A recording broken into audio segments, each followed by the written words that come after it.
Student, good morning. Welcome to on our class CGPS। तो बच्चों, आज अपन देखेंगे कि जो है वो अध्याय 9 के आज 5वें भाग में बच्चों फुटकर व्यापारी के दोष।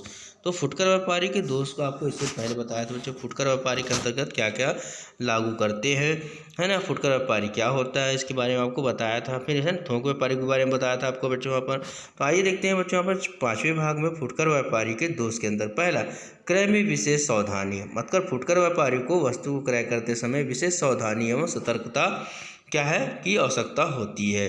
फुटकर व्यापारी का लाभ विक्रय मूल्य एवं क्रय मूल्य का अंतर होता है, जो वहाँ पर बेचने और क्रय करने का अधिक मूल्य पर वस्तु क्रय करने पर उसका लाभ प्रभावित होता है और अधिक मूल्य पर ग्राहक वस्तु नहीं खरीदेंगे।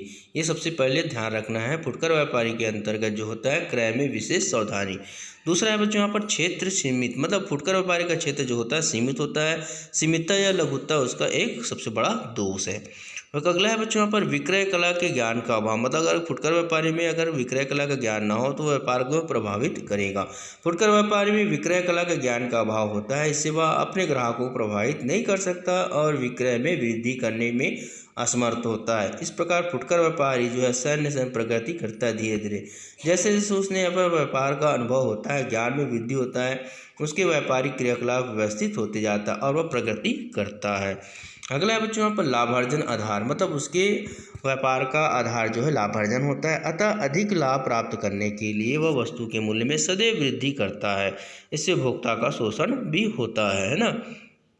अगला है अधिक मूल्य। मतलब फुटकर व्यापारी में वस्तुओं का मूल्य प्राय अधिक होता है।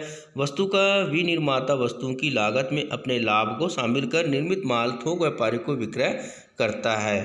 तो थोक व्यापारी जो है फुटकर व्यापारी को उधार माल बेचता है और वह अपने क्रय मूल्य में व्यय की राशि, लाभ की राशि और उधार बेचने के कारण पूंजी पर ब्याज की राशि को शामिल कर विक्रय राशि निर्धारित कर देता है। मतलब बेचने के लिए थोक व्यापारी, तो इससे फुटकर व्यापारी इस राशि में पुनः अपने व्यय या लाभ की राशि भी शामिल करता है। इस प्रकार फुटकर व्यापारी वस्तु का मूल्य अधिक होता है। ठीक है, ये दोष हुआ बच्चों। अगला देखते हैं फुटकर व्यापारी के कार्य या महत्व। फुटकर व्यापारी जो work and important of retail trade. तो उसके अंतर्गत फुटकर व्यापारी का अत्यधिक महत्व है। एक सर्वेक्षण के आधार पर यह बतलाया गया है कि संयुक्त राज्य अमेरिका का 87% तक व्यापार फुटकर व्यापारी द्वारा संपन्न होता है अमेरिका में, है ना। तो भारत में फुटकर व्यापार संपूर्ण व्यापार की आधारशिला माना गया है, पर ग्रामीण क्षेत्र में वस्तु का प्रदाय का एकमात्र साधन है, अतः संपूर्ण व्यापारिक क्रियाओं का वह एक केंद्र बिंदु है। तो फुटकर व्यापारी के प्रमुख कार्य निम्नलिखित है। पहला, मांग का अनुमान लगाना। मतलब कितनी आवश्यकता है। फुटकर व्यापारी अपने क्षेत्र की मांग थोक व्यापारी जो फुटकर व्यापारी के आधार पर अपना अनुमान जो है विनिर्माता को प्रदान करता है। इस प्रकार वस्तु की मांग का आधार फुटकर व्यापारी वस्तु प्राप्त कर लेता है। यह इसका एक प्रमुख कारण है या कार्य है जो वस्तु के विनिर्माण को प्रभावित भी करता है। अगला है वस्तुओं का एकत्रीकरण। मतलब संख्या में फुटकर व्यापारी अपनी वस्तुओं का प्रदाय करता है, अतः उन्हें उसे अनेक थोक व्यापारियों से संपर्क करना पड़ता है। इस प्रकार भिन्न भिन्न साधनों एवं स्रोतों से वस्तु प्राप्त कर वह उपभोक्ताओं को प्रदाय करता है।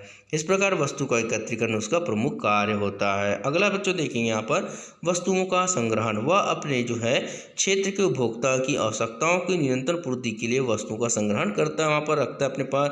किसी वस्तु को कितनी मात्रा में संग्रहित किया जाए यह उपभोक्ताओं की भावी मांग पर निर्भर करती है, जिसका अनुमान फुटकर व्यापारी अपने अनुभव के आधार पर निर्धारित करता है। ठीक है बच्चों, अगला देखते हैं वस्तुओं का श्रेणीकरण। अलग अलग भागों में वस्तुओं का श्रेणीकरण कर उसका मूल्य निर्धारित करता है। कुछ वस्तु पहले से श्रेणीकरण हो ही जाता है वहाँ पर, है ना। अगला है उपभोक्ताओं से प्रत्यक्ष संपर्क। मतलब जो है उत्पादक से लेकर फुटकर व्यापारी तक की यही एकमात्र माध्यम है जिसका उपभोक्ताओं से प्रत्यक्ष संपर्क होता है। उपभोक्ता की आवश्यकता एवं रुचि की जानकारी आवश्यक है, क्योंकि संपूर्ण जो व्यावसायिक क्रियाकलापों का उपभोक्ता के ही आधार होता है। अगला बच्चों दुकान की सजावट। मतलब फुटकर व्यापारी का एक प्रमुख कार्य अपनी दुकान की सजावट करना। इससे ग्राहक आकर्षित होते हैं तथा वस्तुओं को दुकान में व्यवस्थित ढंग से देखने पर उसकी गुणवत्ता और श्रेष्ठता को स्वीकार करने लगता है। उपभोक्ताओं को विभिन्न सुविधाएं देना। मतलब समय समय पर उपभोक्ताओं को अनेक प्रकार की सुविधा प्रदान करते हैं, जैसे वस्तु रखने के लिए कागज या प्लास्टिक का पैकेट, घर तक पहुँचाने घर तक वस्तुओं को पहुंचाना एवं साख सुविधा प्रदान करना आदि जो है इस प्रकार वह अपने ग्राहकों को स्थायी बनाता है। अब अगला है बच्चों यहाँ पर व्यापार का प्रबंध एवं संचालन। तो आप सभी को मालूम बच्चों यहाँ पर फुटकर व्यापारी जो स्वयं अपने व्यापार का प्रबंधन संचालन एवं निर्णय करना पड़ता है। फुटकर व्यापारी की सफलता उसके कुशल प्रबंधन पर ही निर्भर करता है। अगला है 9वां बच्चे पूंजी की व्यवस्था करना भी, मतलब अपने व्यापार के लिए उसे स्वयं पूंजी की व्यवस्था करना पड़ती है। पूंजी की व्यवस्था करना एवं पूंजी में वृद्धि के लिए प्रयासरत रहना उनका एक प्रमुख कार्य है। हमें यह सदैव स्मरण रखना चाहिए कि बिना पूंजी के व्यापार आरंभ नहीं किया जा सकता। पूंजी की पर्याप्तता व्यापार की सफलता की पहली शर्त होती है। 10वां बाजार की सूचनाओं का आकलन, मतलब यहाँ पर जो है फुटकर व्यापारी जी की जो है सूचनाओं का आकलन करता है, जानकारी के लेता है वहाँ से। उसे स्थानीय बाजार का ही नहीं परंतु समस्त वस्तुओं के संबंधित वस्तुओं के विभिन्न स्थानों के बाजार का भी ज्ञान होना चाहिए। अगला जोखिम वहन करना, मतलब सभी व्यवसाय में जोखिम का तत्व निहित होता है। वहाँ पर फुटकर व्यापारी में भी जो है ना, यह तत्व होता है। व्यापार से लाभ होता है लेकिन हानि भी होती है। इस हानि की संभावना को जोखिम कहते हैं, जिसका वहन फुटकर व्यापारी स्वयं करता है। यहाँ पर मांग में परिवर्तन की सूचना, मतलब फुटकर व्यापारी उपभोक्ता के मांग परिवर्तन की सूचना थोक व्यापारी के माध्यम से उत्पादकों को देता है, ताकि मांग परिवर्तन के आधार पर उसको उत्पादन में भी परिवर्तन किया जा सके।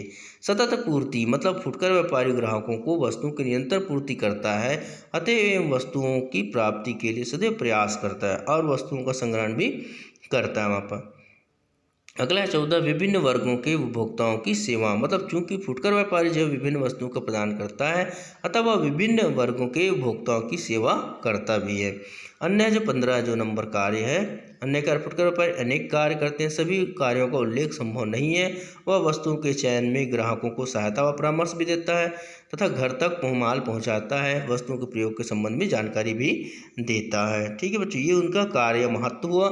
अगला देखेंगे फुटकर व्यापारिक सफलता के आवश्यक तत्व, necessary element of success of retail trade. तो फुटकर व्यापारी को व्यापार की सफलता के उनकी बातों का ध्यान रखना चाहिए। पहला है वस्तुओं का चयन, मतलब फुटकर व्यापारी को ग्राहकों की रुचि, फैशन व सामाजिक रीति रिवाज, मौसम के अनुकूल का वस्तुओं का चयन, संग्रहण, विक्रय करना चाहिए, लेना चाहिए वहाँ पर, है ना। फिर वस्तुओं का पूर्ण ज्ञान होना चाहिए। जिन वस्तुओं का फुटकर व्यापारी व्यवसाय कर रहे हैं उन वस्तुओं को उसे पूर्ण ज्ञान होना चाहिए कौन सा व्यापार कर रहे हैं। अतः वस्तुओं के गुण, उपयोगिता, किस्म एवं उपयोग की विधि की पूर्ण जानकारी होना चाहिए। पर्याप्त पूंजी, मतलब फुटकर व्यापारी के पास व्यापारी जो है ना व्यापार पर्याप्त जो है पूंजी होनी चाहिए तथा आरंभ में अधिक पूंजी तथा साख बनाने पर कम पूंजी लगती है, जिनकी पूंजी पर्याप्त मात्रा में होनी चाहिए। विज्ञापन, आज के युग में विज्ञापन सफलता के लिए अनिवार्य हो गया है। अतः जो है फुटकर व्यापारियों को स्थानीय विज्ञापन जो है आपको क्या करना चाहिए, विज्ञापन पर ध्यान देना चाहिए। अगला है बच्चों यहाँ पर मूल्य का निर्धारण, जैसे फुटकर व्यापारी को वस्तुओं के मूल्य के अंकित रख करके, मतलब जान करके रखना चाहिए। फुटकर मूल्य जो है निर्धारण में बहुत सावधानी अपनाने चाहिए। व्यवसाय की स्थिति, फुटकर व्यापारी के लिए दुकान की स्थिति सफलता या असफलता पर निर्भर करती है। दुकान शहर के मध्य हृदय स्थल या चौक, भीड़ भाड़ एवं चहल पहल वाले क्षेत्र में स्थित हो। 7वां बच्चों यहाँ पर प्रदर्शन, मतलब फुटकर व्यापारी द्वारा ग्राहकों को आकर्षित करने हेतु दुकान में अच्छी सजावट जरूरी है। वस्तुओं का प्रदर्शन एवं दुकान की आकर्षक सजावट पर ही ग्राहक क्या होते हैं, आकर्षित होते हैं। नगद एवं उधार विक्रय, मतलब फुटकर व्यापारी के पास सीमित पूंजी होती है, वह नगद व उधार वस्तु खरीदता है।